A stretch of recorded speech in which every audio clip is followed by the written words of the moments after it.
So for the last seminar, I'm really happy here to present Shimon Edelman. Shimon's a professor in the Department of Psychology here at Cornell and with degrees in electrical engineering and computer science. Much of his research and scientific interests have been in the in evolution and consciousness, and he's written a couple of monographs in this regard. Most recent ones were the consciousness revolutions from Amiga awareness to human emancipation. And another one is life, death, and other inconvenient truths, a realist view of the human condition. But most recently, Shimon has been very interested in climate change, which of course he's going to talk to us about today. And he's teaching a course now, I believe is offered this coming fall in confronting climate change. So there you go. So welcome. It's my first slide. Thank you very much. Thanks for inviting me, Peter. And thank you to the organizers for making it possible.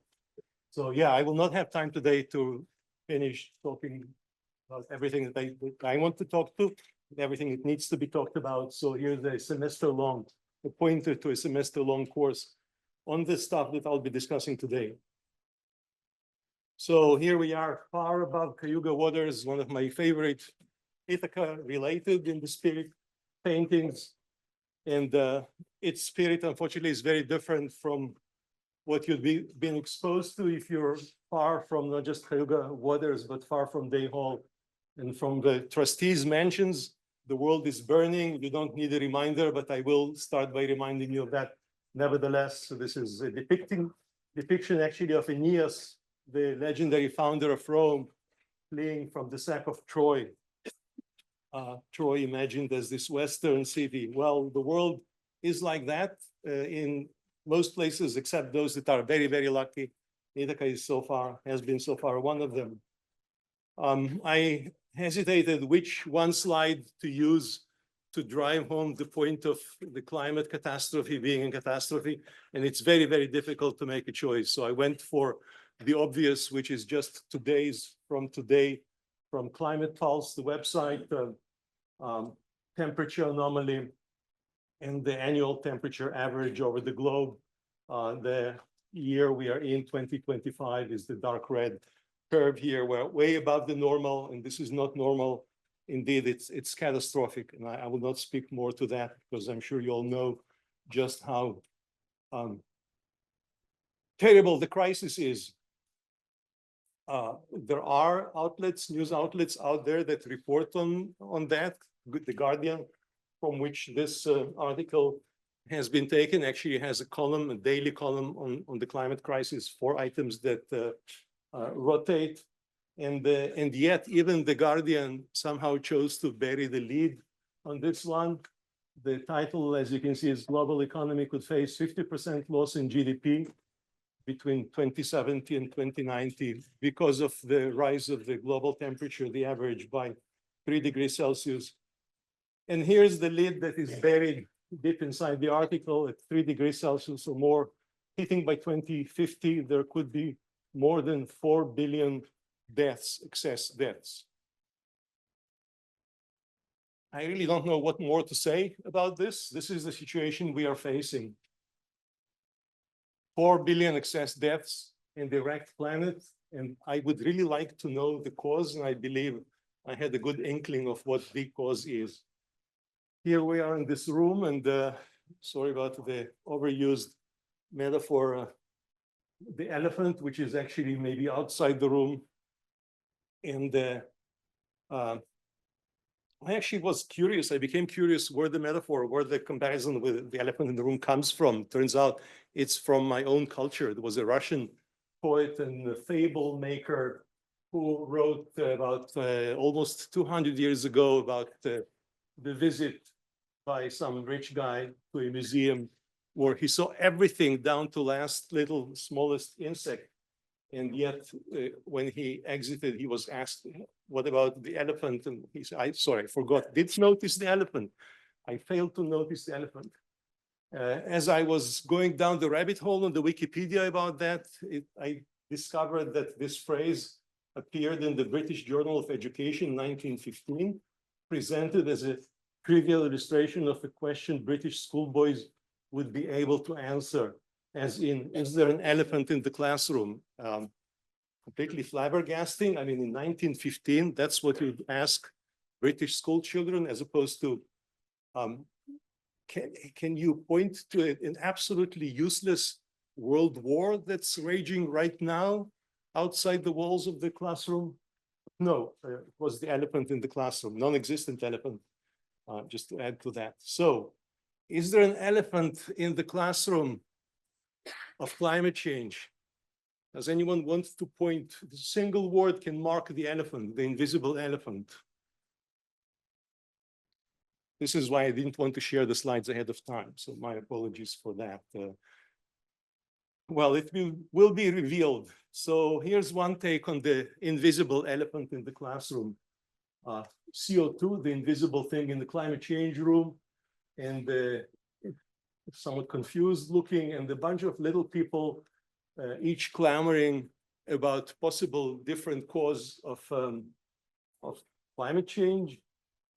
I particularly dislike some of those comments. I mean, dislike is a too moderate a word here. As in this one, we need to create social justice and equality, as if, regardless of the climate crisis, wouldn't it be nice to have social justice and equality? Or this is really sneering. We need a deal that is new and green and quite complicated. No, forget about people, forget about social justice and equality. It's the big elephant, carbon dioxide in the room. So let me give you a hint. CO2 is not the cause of climate change. I was actually interested in the literature on carbon capture. I mean, according to the previous slide, it's carbon dioxide. All you need to do is capture the carbon, somehow sequester it, maybe in the soil, maybe some by industrial process, and the problem will be solved. So I did some quick research, asked Google Scholar for recent papers on carbon capture, and I found this one, carbon dioxide sequestration. Don't even read the title, just the first 3 words suffice. And I scrolled all the way down to the bottom of that paper, and I found the obligatory for that journal, which is Journal of CO2 Utilization. Declaration of competing interest. The authors declare there is no conflict of interest regarding the article. Immediately following that, an acknowledgement. The paper is part of the outcomes of a research project funded by King Fahd University of Petroleum and Minerals. Godzilla facepalm. I mean, this was a paper chosen at random from a recent crop of Googled materials on carbon sequestration. So this kind of behavior needs to be uprooted. And there are people among us in this room who are working towards uprooting this bad practice, this bad faith. Fossil-free research, some wonderful undergraduates in different universities, including this one, who work looking at people's funding, specific projects funded, specific departments funded. And when they discover that fossil fuel interests fund some kind of research, it's very useful. It's a sure sign that that research cannot be trusted. So back to the quest for the elephant in the room. Another attempt to paint a symptom as a cause. So business, no, it's not the business. Business is not the elephant in the room. The real elephant is the decline in social justice. I mean, again, if I were to strike my head against the desk in desperation every time I see nonsense like that on the screen, I would need a paramedic at the end of the hour. So let us dispose of this. Here's another one. This is a bit subtler. In fact, for a while, when I stashed this meme away for possible future use, it kind of made sense to me, maybe because of my computer science training. I really like to code, I like to program. And at some point, I also became interested in the issues that this bright student is asking her teacher. Yeah, learning to code, wonderful, but teacher, after that, could we learn how to survive in a civilization threatened by ecosystem collapse, rising sea levels, and the resulting geopolitical turmoil? armed conflict and the increasing polarization of ideological orientations and humanity's seemingly insatiable appetite for stuff. So it's actually a great assignment, like something to do in your spare time if you want to raise your political consciousness a bit, to take apart this unquestionably relevant proposal by the students or request from the teacher, but to see where it comes short and where it even obfuscates issues, because the student may not know better than, for instance, to use the term polarization, which pretends that both sides of the so-called political spectrum should be treated on equal terms. So I can go, indeed, I did go for an entire 2 hours.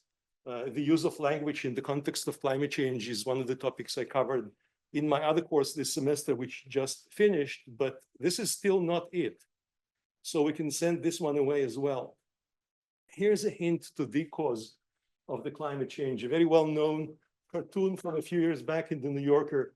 Yes, the planet got destroyed. The elder tells the kids here around the fire.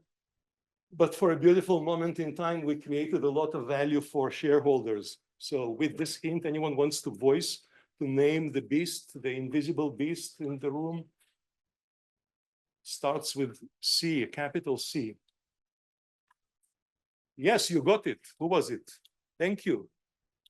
So today actually is the birthday of Karl Marx, which makes this entirely appropriate to share. The title is not real. The title has been doctored.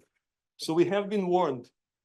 Now let me move on. I have a number of papers from primary literature. From most of them are from my discipline, which is psychology, and some adjacent disciplines like sociology. So if you're interested in the material that I merely flash on the screen because I don't have enough time, you can follow up. The PDF of these slides will be shared.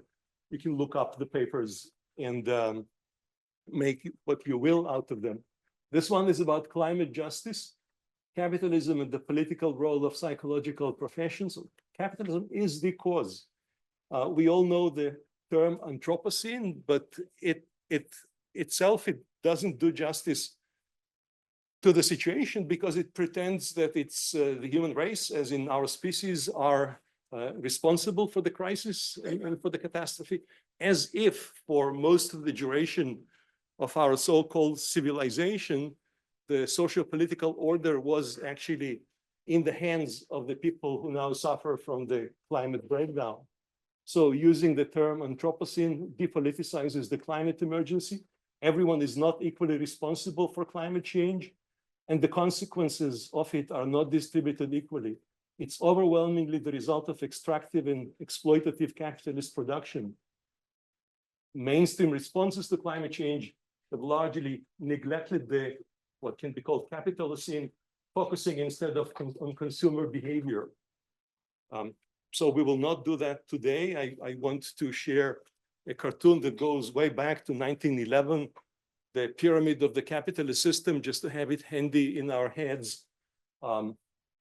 We have here capital at the top, of course, people who rule us, the people who fool us, the people who shoot at us.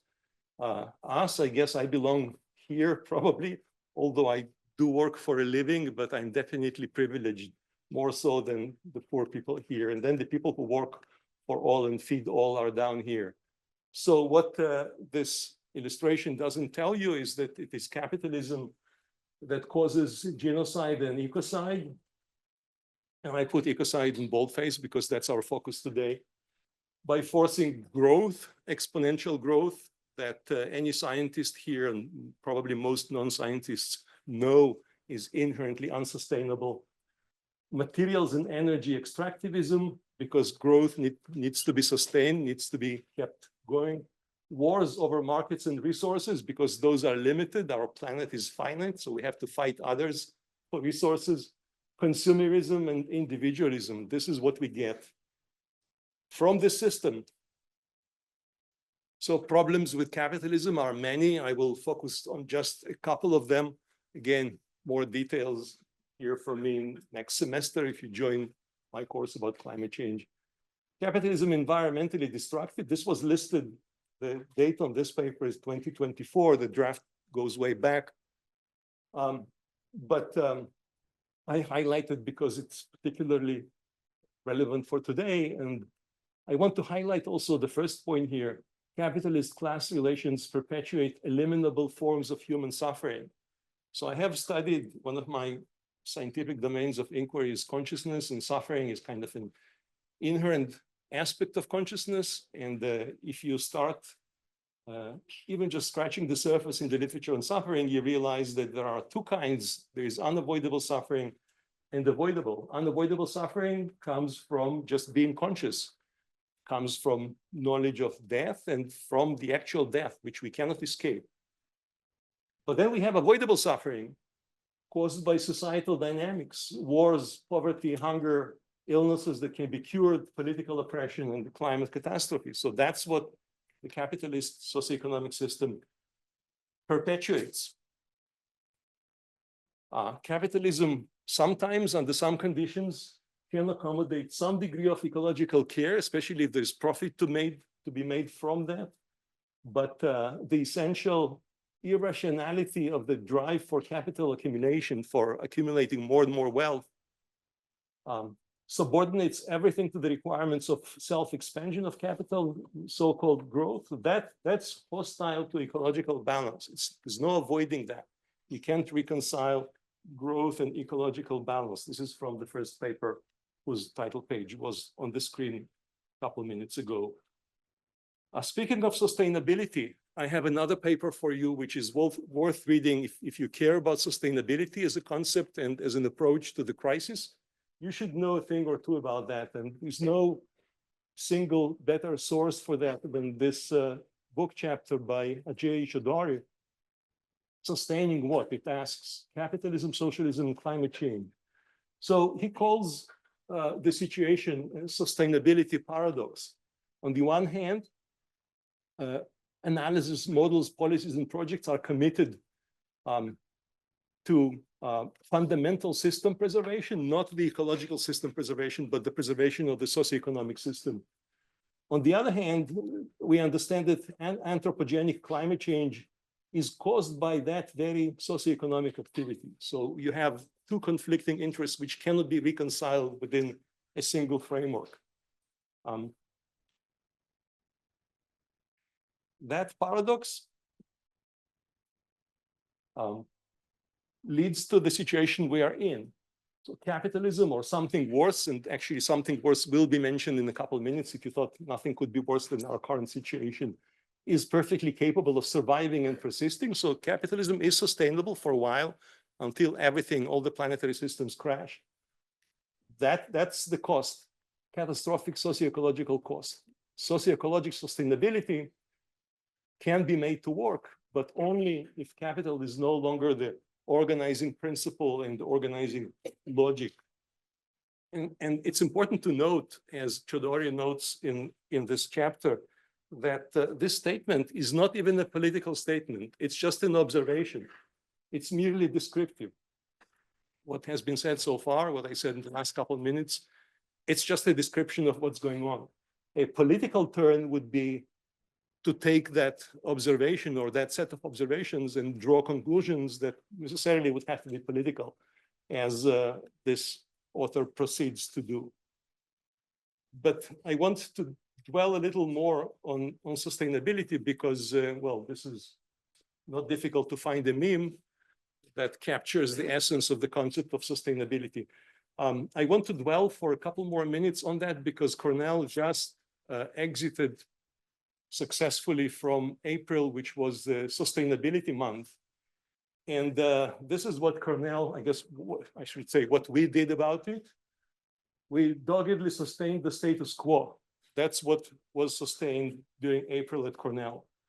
In the first week, we, Cornell, lobbied to sustain our gas plant's right to expansion. In the second week, we sustained the inadequate climate action plan against the student assembly. So President Kotlikov came out explicitly with a rebuttal to the student assembly latest resolution about climate change and what needs to be done. And the rebuttal was just entirely empty of content, just a bunch of talking points.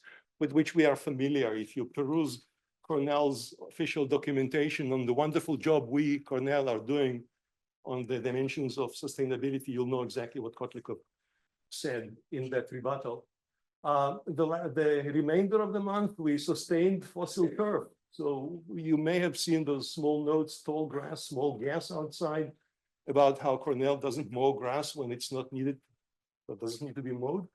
But in fact, in place of real grass that athletes would be exercising over, Cornell, against the wishes of all the climate activist movements in town, is pushing through the installation of AstroTurf, which is toxic, and unfortunately, I don't have time to expand on that topic either. So what a month. And remember, sustaining fossil fuel business as usual takes all of us. So be sure as Cornellians to pitch in. So what to do? Let's move from causes to curatives. This is still from the chapter by Chodori. Decarbonize. Decarbonize not only the energy sector, but all of economic life, starting with the global north, because we disproportionately emit carbon dioxide, and eventually this should spread to overall global energy sufficiency that must stay within planetary boundaries. We must decommodify basic social goods like healthcare, housing, energy, which we already know are better provisioned socially and whose current market realities are costly, cumbersome, and inefficient in ecological and economic senses.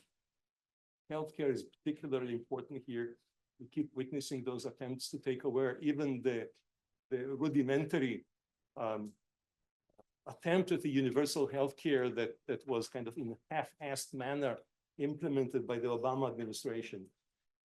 We need to end petro-farming, cheap food, and move instead to peasant agricultures, which can feed the world qualitatively and ecologically better, many times over than the industrial approaches. We have to restructure labor and start valuing labor that's really valuable and should be valued.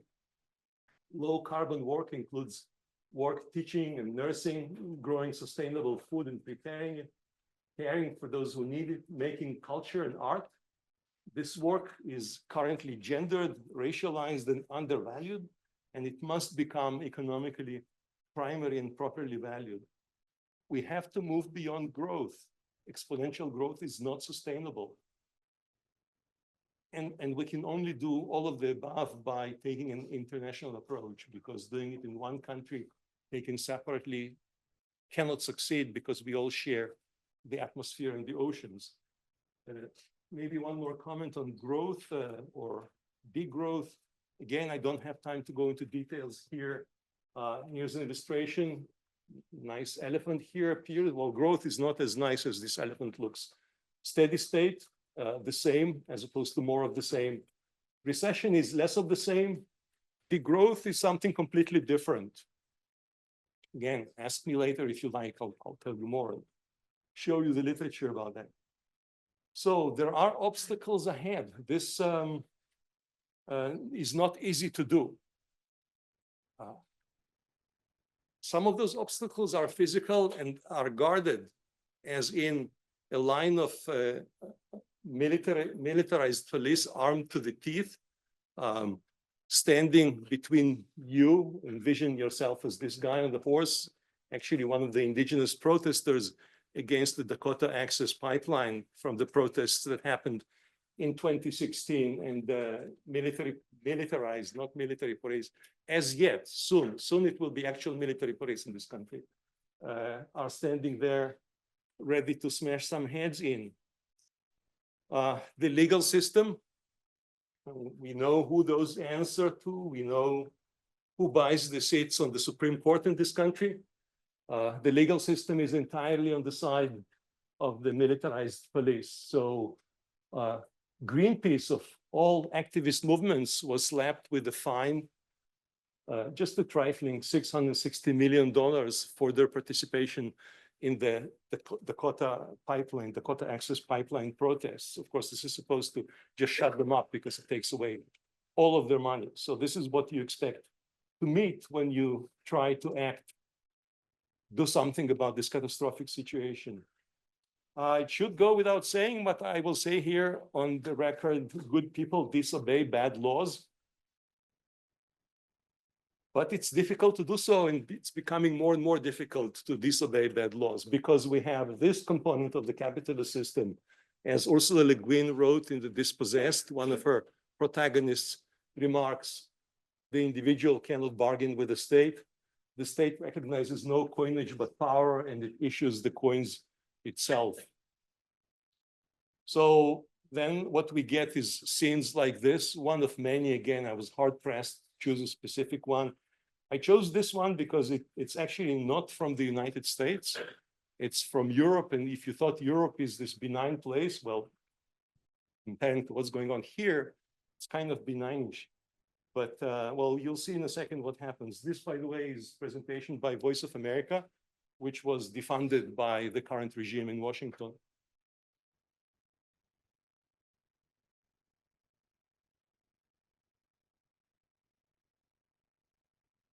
So there's no sound. The sound goes to my speakers, but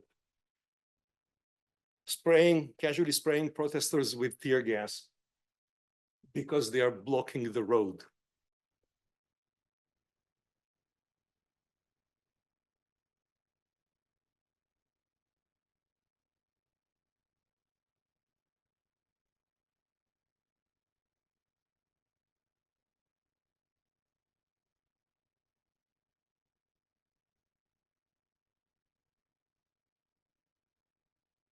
Speaking of blocking roads, this is a photo from a street in Valencia, Spain, from a year ago when they had the millennial flood, like once a millennium, which is likely to recur in maybe a few months or maybe a couple of years because the millennial disasters now happen day in, day out. These are cars swept by the flood that are blocking the road, and the police is helpless, and, spraying the cars with tear gas will not help even the police.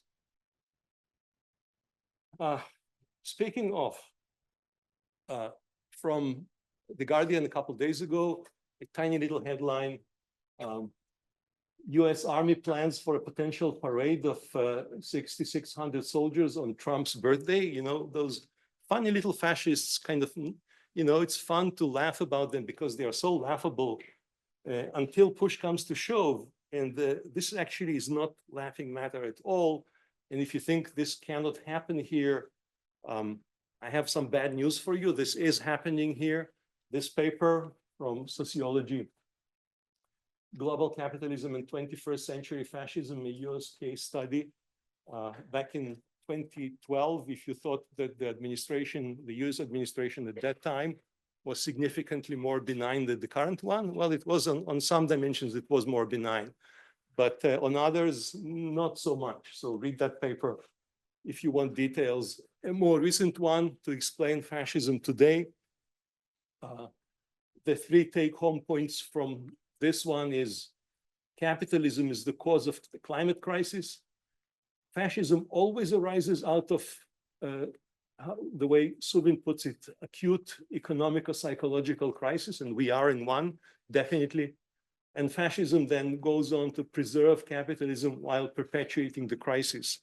So the fascist takeover of Europe, if you just count the worst aspects of it, say the regime in Germany, lasted for the 1,000-year Reich, lasted for all of 12 years. 1933 to 1945. And the rest of the world was lucky because the Germans were this close to developing nuclear weapons, but it didn't quite come close. This time around, the fascist power will be in the possession of nuclear weapons, unless we all do something about it. I don't think it's too late.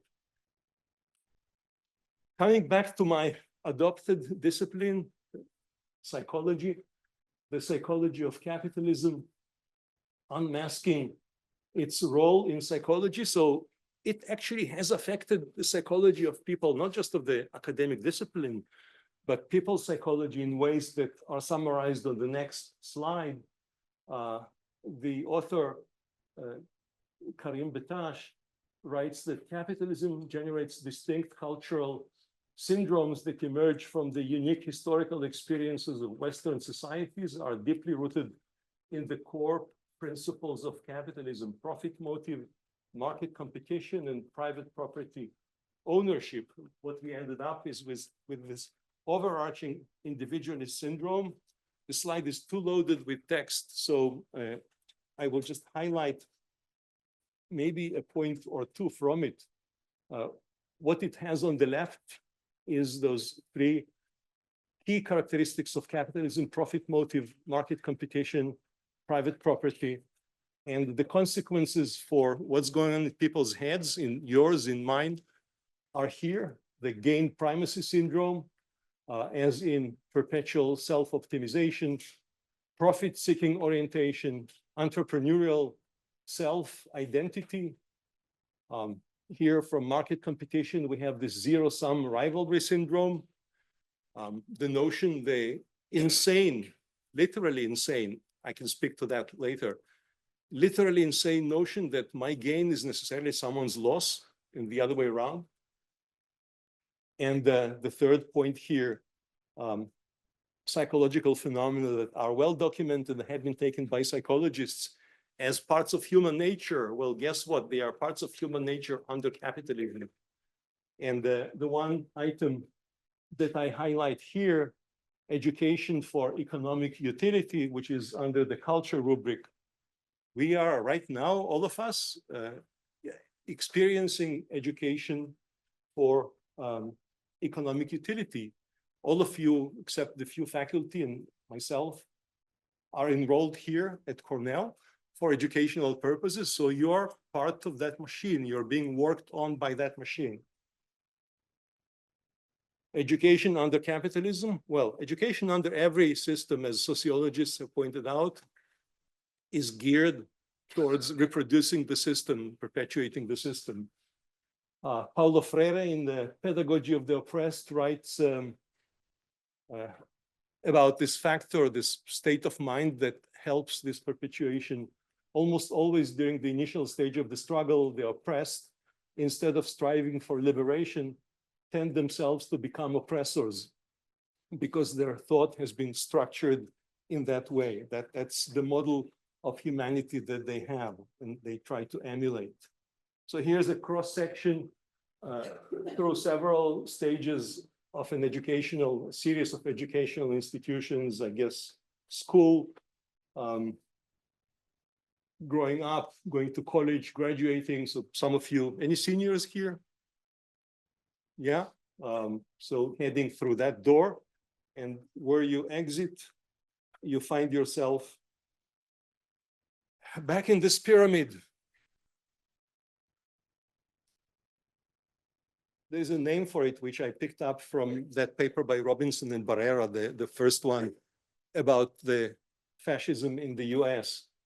Military, prison, industrial security, financial complex. And especially for the seniors in the room, welcome to the machine. This is one of those Pink Floyd, one of the bands that were popular when I was your age. So what to do?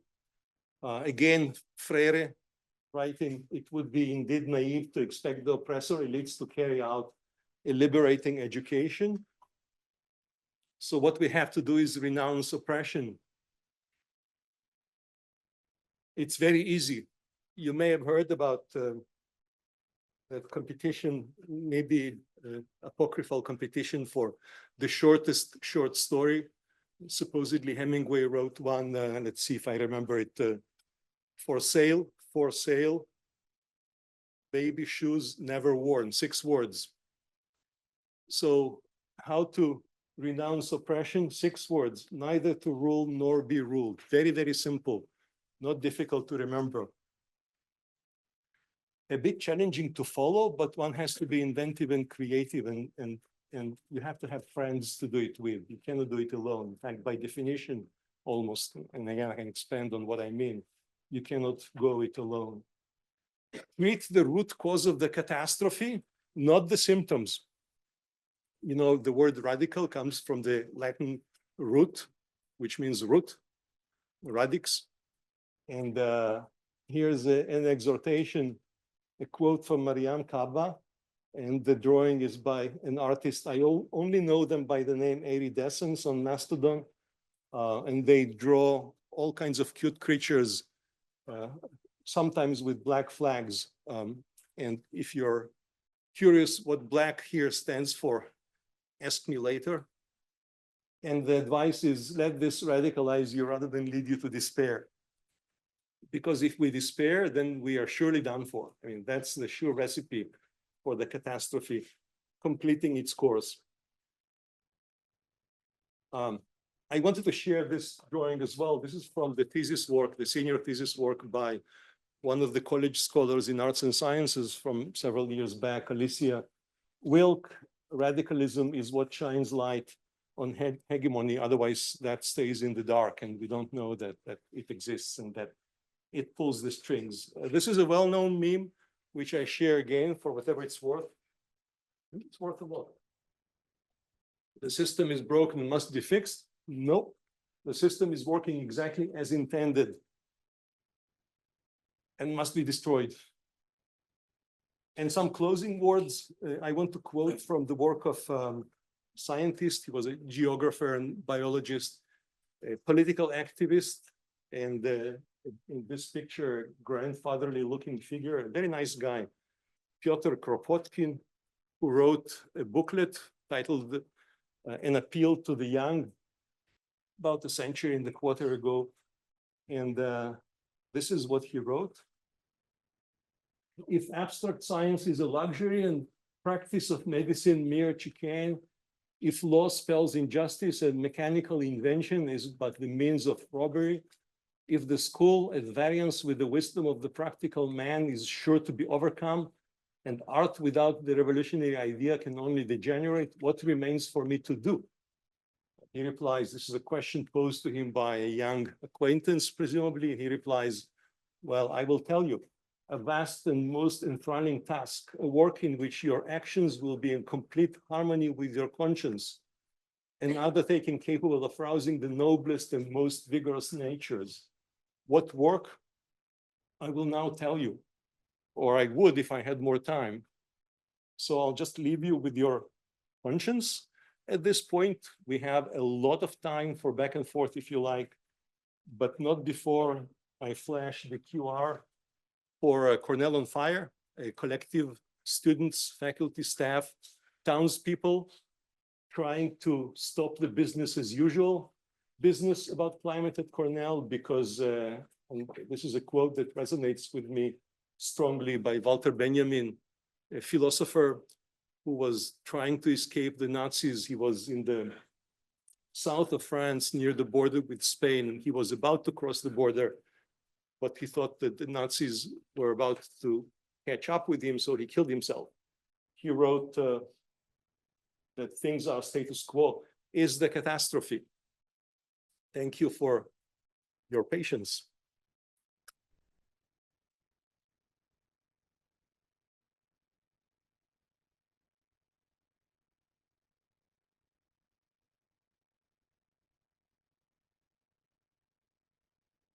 Thank you so much for your lecture today. I just had a question. What's the difference between degrowth and recession? I'm just curious about that, like the difference between them. So the recession typically hits, as everything does, the disadvantaged most strongly. You know, all those austerity measures that are designed to balance the budget as if, you know, money is real, which is a separate topic. Those hit the hardest people who need the most from the society. And I was just telling my other class, which was about consciousness, that right now we are in a situation, actually have been for quite a while, that any scarcity in any type of resource you can think of is artificially induced. If everything were distributed equitably, there would be no scarcity in food, none in healthcare, none in housing, none at all. You can read Mari Bookchin, for instance. He wrote about post-scarcity. I will think I have to know how I committed to pronouncing out loud this title, I have to finish it. Post-scarcity anarchism. So post-scarcity anarchism was written, I think, in 1984, and already then scarcity was not an issue. Natural scarcity, it's artificial. So recession happens because of certain political reasons and moves, and they have nothing to do with scarcity, which means that degrowth can be, or a growth can be put in place without, definitely without harming, not only without harming people who are hurting right now from the situation, but while actually boosting most of the people on the planet in all relevant regards, all regards relevant to actual well-being as opposed to capitalist invented notions such as GDP. Answer the questions? Thank you. Hi, thank you for your talk. I appreciate the transparency. Do you think that that calling out this system that we're all in, calling out capitalism, is enough to overcome it and to change it? Is it enough? You know, a few years back, I wrote in a book that like observing, counting my privileges, observing that the United States political system is such that the people in power are so secure in their power, in their position, that they allow people like me to just blab on about whatever. They don't care, they don't have to care.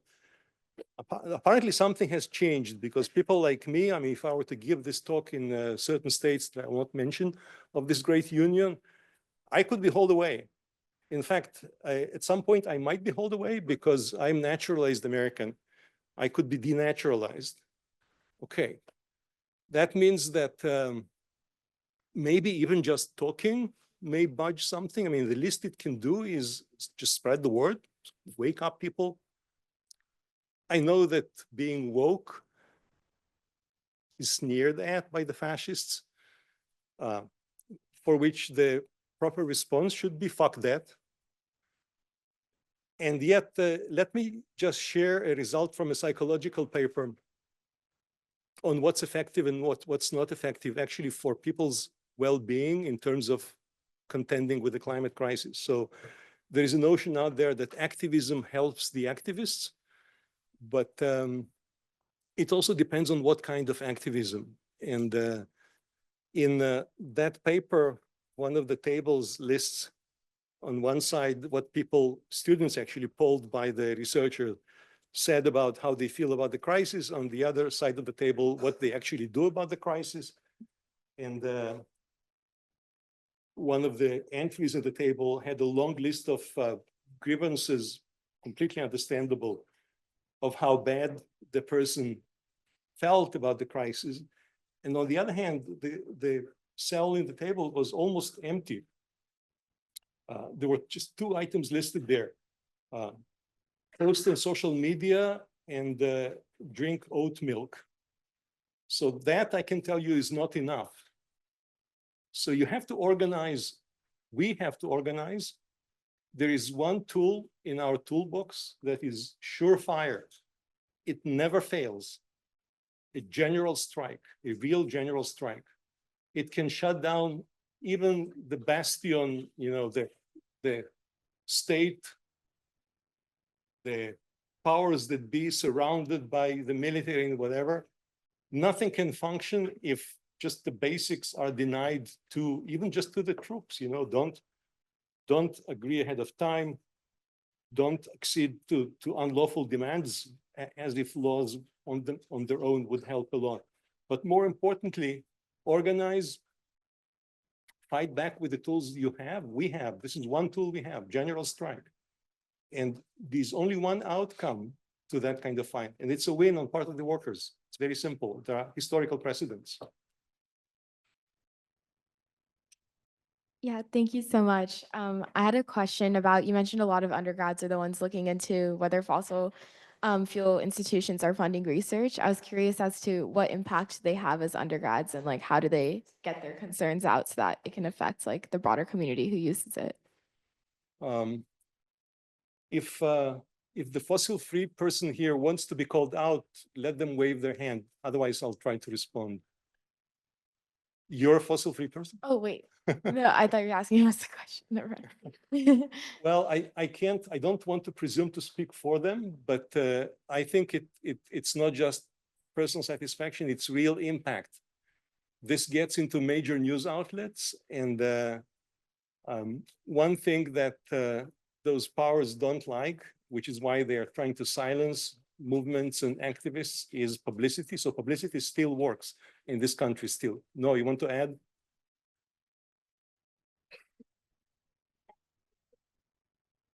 Cornell is tied to the fossil fuel industry, and we're going to start transitioning to a more activism-based campus movement called Sunrise Cornell in the fall. So if anybody is interested in getting involved in the fall, you can talk to me at any point.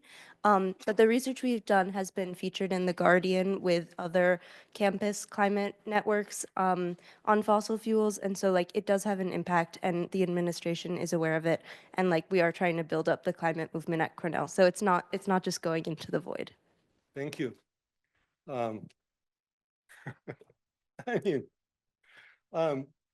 Kyoto now, remember, you were like, some of you were born after the Kyoto Now resolution was passed here by Cornell. It was pushed for by student activists. It would not have happened without them.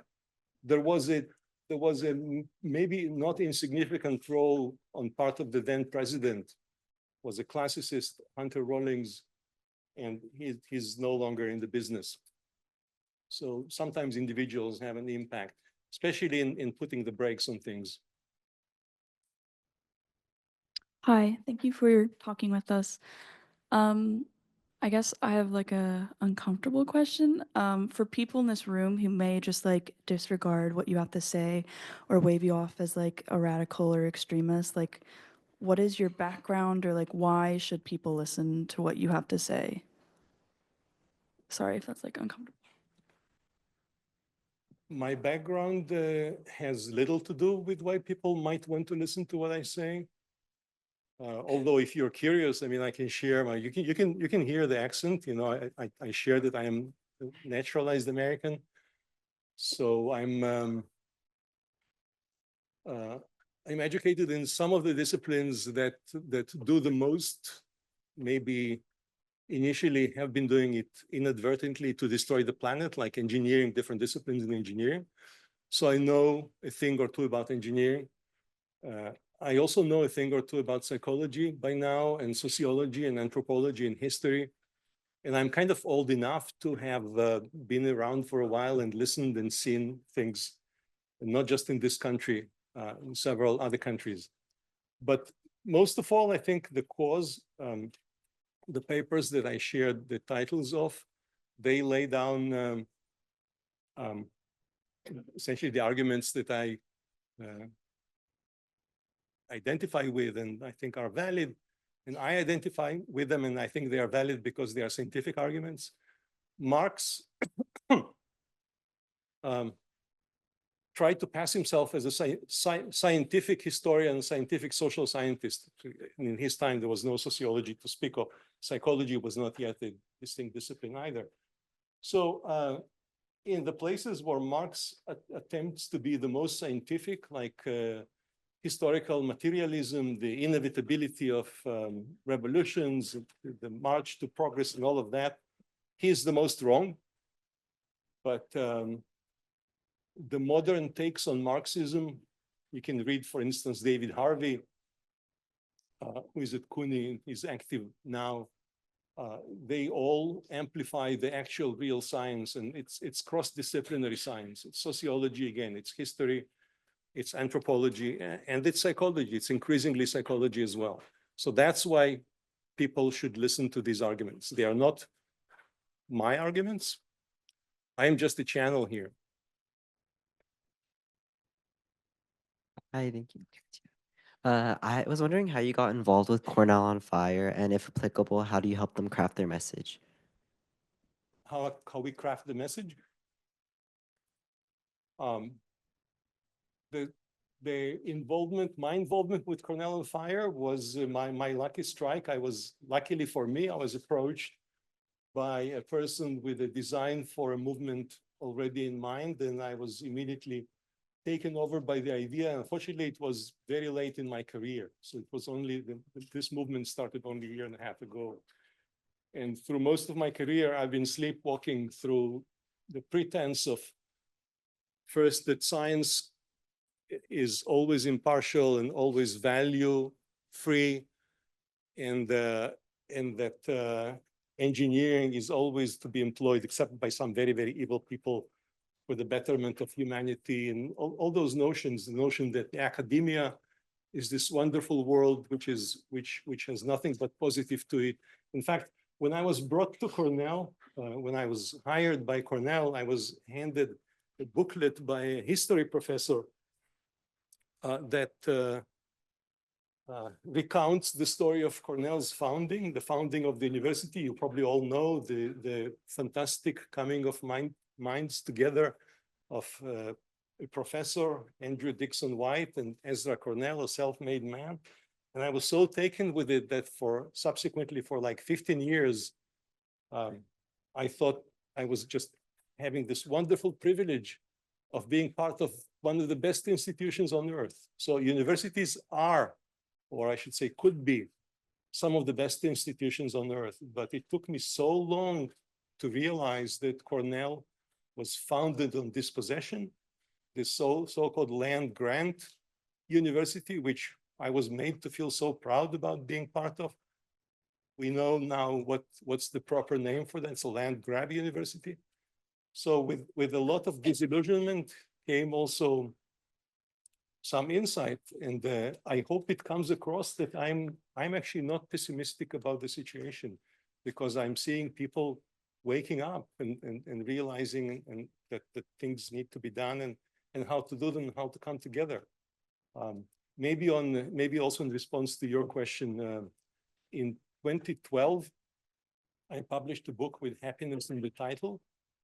It wasn't one of those inane positive psychology books, but it did have happiness in the title, for which I almost immediately started feeling very, very guilty, because of this notion that I helped propagate, that you just have to, do 1, 2, 3, 4, several parts of a pretty well-known recipe, and you'll be happy. And then people in interviews started to ask me questions. So how can I be happy if I can't make ends meet?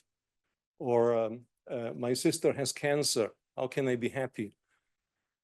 I tried to make up for that. So I put together in what way an academic could make up for that.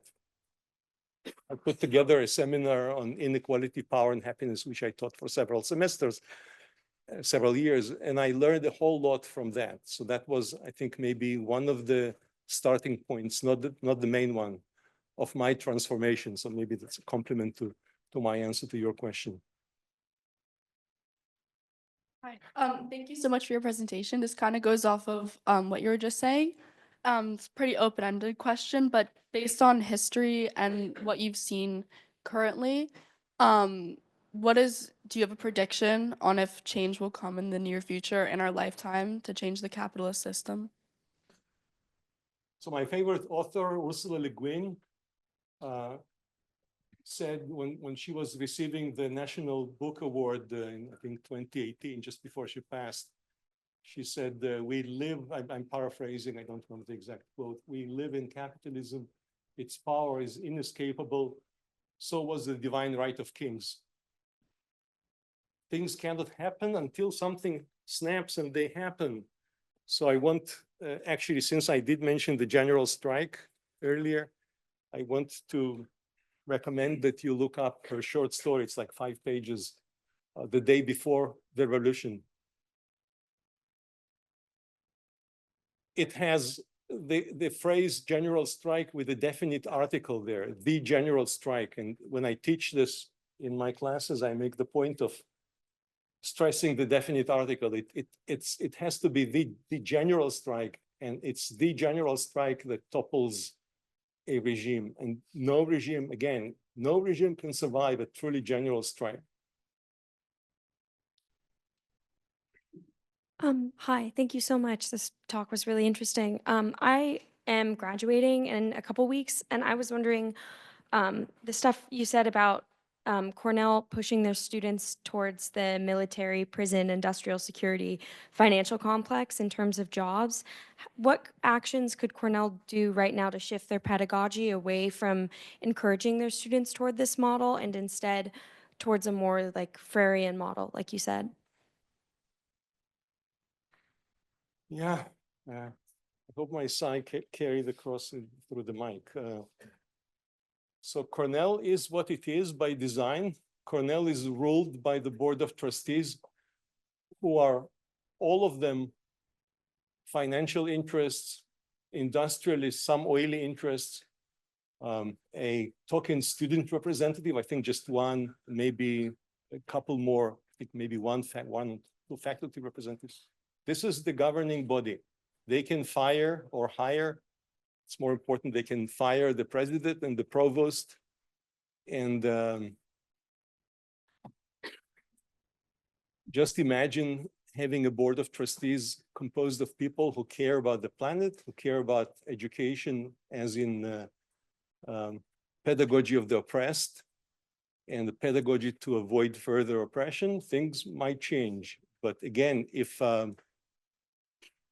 if students together decide, so this would be like a university-wide equivalent of the general strike. If students together, enough students, don't have to be all of them, decide that they want a different kind of education, this will happen because I'm sure there are faculty out there who can help. And it is known what needs to be taught, and we can learn even just, or maybe especially just from our nearest neighbors, the indigenous peoples who live on this land and who have known for millennia how to properly educate their children so that the environment doesn't get killed in the process. And yet, with the current makeup of the Cornell administration and the people they put in charge of sustainability efforts, things are not going to budge. So I'm on this committee, the Climate Curriculum Committee. I was invited to join, I guess, because well, I have nothing to lose. I'm tenured, I guess, you know, if they fire me, that would be very, very interesting. I think someone, I don't want to even guess who, thought I might be co-opted by making me part of this like tiny corner of the establishment who decide what the curriculum should be like. Like students here, you guys, are you consulted when the curriculum is being put together? No, no. Have you ever wondered why you're not consulted? So the power is ours. We don't want to share it. But nothing of this kind, nothing in what I just said is unchangeable. It's all amenable to change. And I think it's clear by now what needs to be done. A big problem is, like, you seniors, you're a problem because once you learn how to act together, you leave. You should stay behind. No, please graduate successfully and, you know, go on and do great things out there. But continuity in student activism is very important. And this too can be done. This can be managed.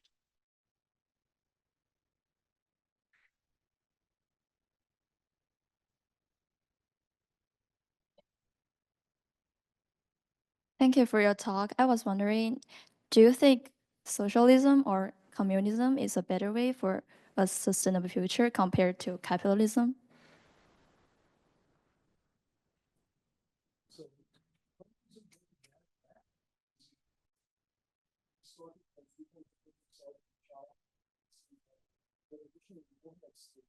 Of vanguardism. So some people decide maybe because they are better educated than others, or maybe because they're actually closer to killing the earth, that they are the vanguard and they should be obeyed. And this happened in every big revolution in the previous century. This happened in Russia in 1917.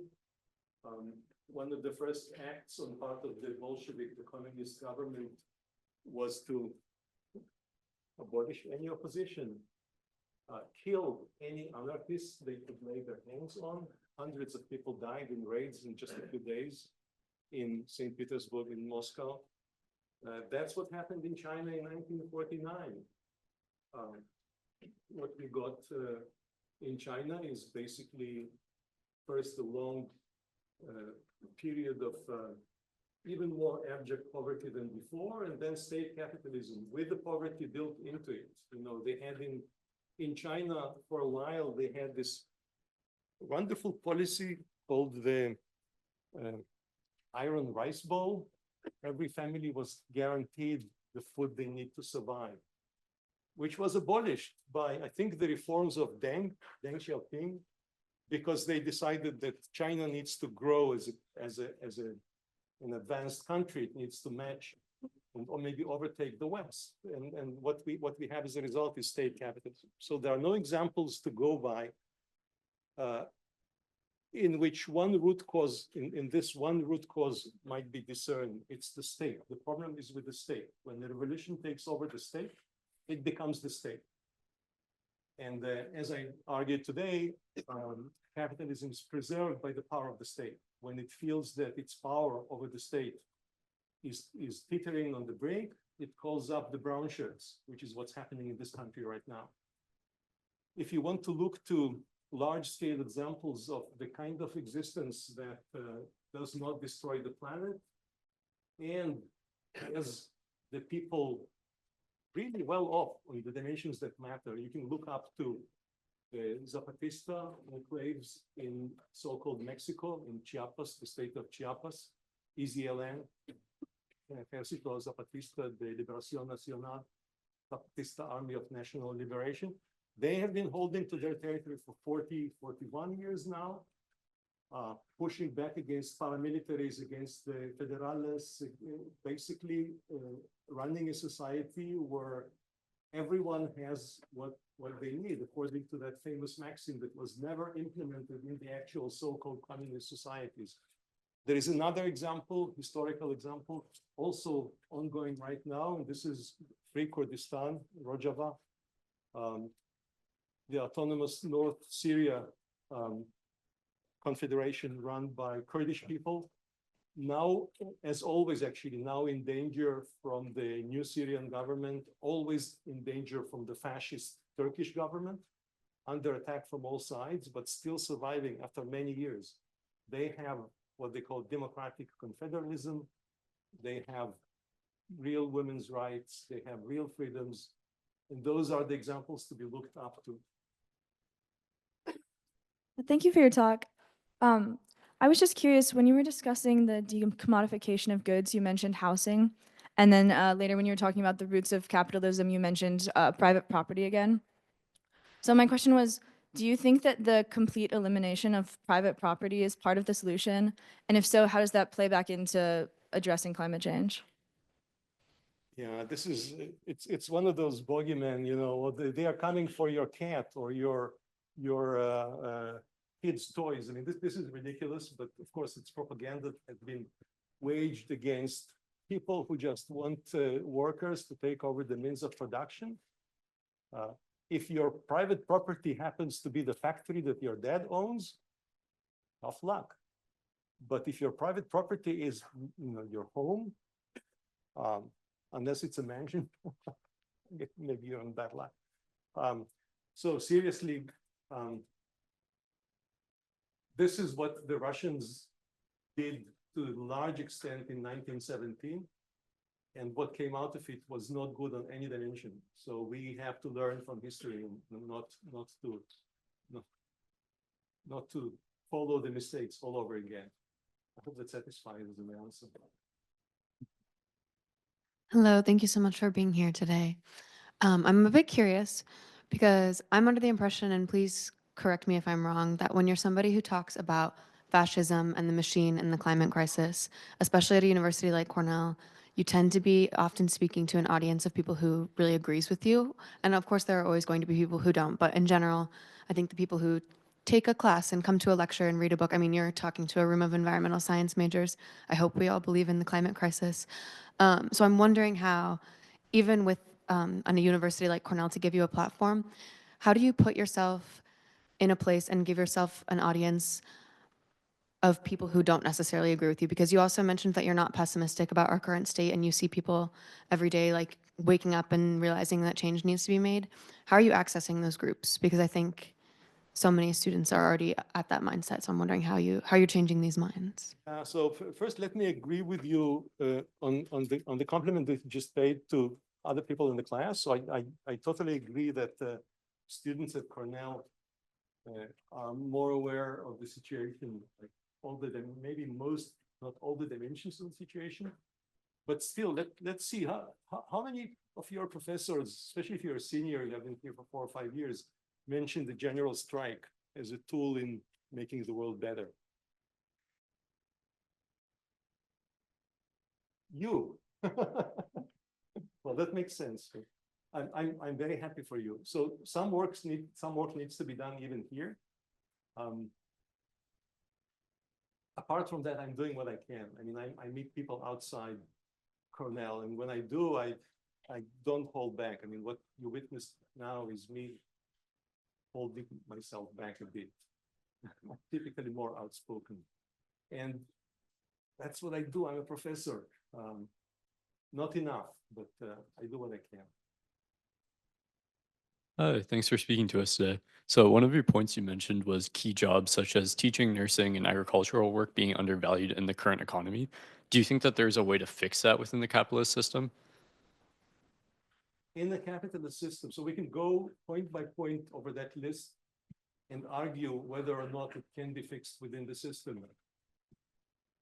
It depends on the power that is attached to the would-be competitors of the, say, small-scale agriculturalists.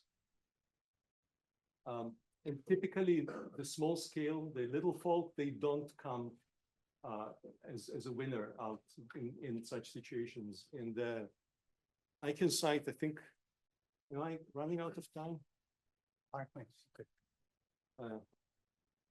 Let me cite an example, a historical example, somehow close to the surface of my consciousness right now.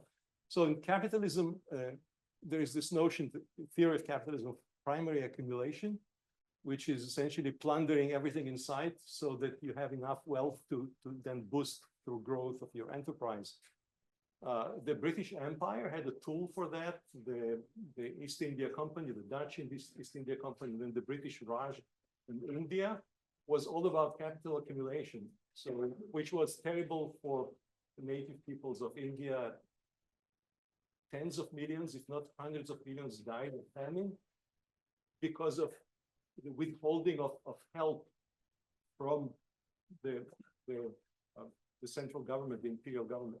But one of the things that they instituted in India was forcibly move peasants, farmers, away from subsistence agriculture and towards cash crops by a very simple means. So for instance, in Darjeeling, they would levy taxes, and to pay taxes, you had to have cash. To have cash, you have to raise a cash crop. So that's how we have this wonderful tea from Darjeeling, because people were essentially forcibly put or made to grow tea instead of just subsisting and feeding their family in their village. That's one example. Hello. Hi. Thank you for your talk today. I was curious because you mentioned there's a lot of tools that are at our disposal to try to increase our ability to be sustainable society that capitalism just does not use, traditionally. But I'm also curious about some of the tools that you think are available that certain nations and firms are going to use for their own ends, even if they are specifically designed or originally designed for sustainability and for a better planet. To be more clear, like basically I'm asking, what do you think of firms that intend to use your ideas for their own gain? So if I heard you right, is there anything good at all about sustainability? Just to paraphrase, or? No, that's not what I'm saying at all. I'm just saying, how do you like what are your thoughts on like preventing bad actors from using these tools? The tools like the propaganda tools or the actual or what? No, like actual like sustainability tools. I'm not sure I understand what you mean. Like, I guess I'll provide an example then. You mentioned power competition earlier in your presentation, and I think it's interesting that you mentioned that, considering that fact that great power competition, especially as of right now, Mhm. is driven by the fact that a lot of countries intend to use clean technologies, Yeah. cleaner ways of development, so they can increase their allocative and technical efficiency in their own markets. Yeah. So, how do you prevent those Yeah. actors? Okay, thank you. I think I got it. So I would just approach the term clean technology with a lot of suspicion. Because clean technology depends on resources and on workforce, on extraction of resources, typically from places that do not want their land turned upside down, and places that people who want to defend, Greenland from an American invasion, that kind of stuff. And so my advice would be to be of a skeptical mind, and every time you're told, just like when you're told sustainability, start asking questions. Every time you hear the phrase clean technology, start asking questions. Thank you.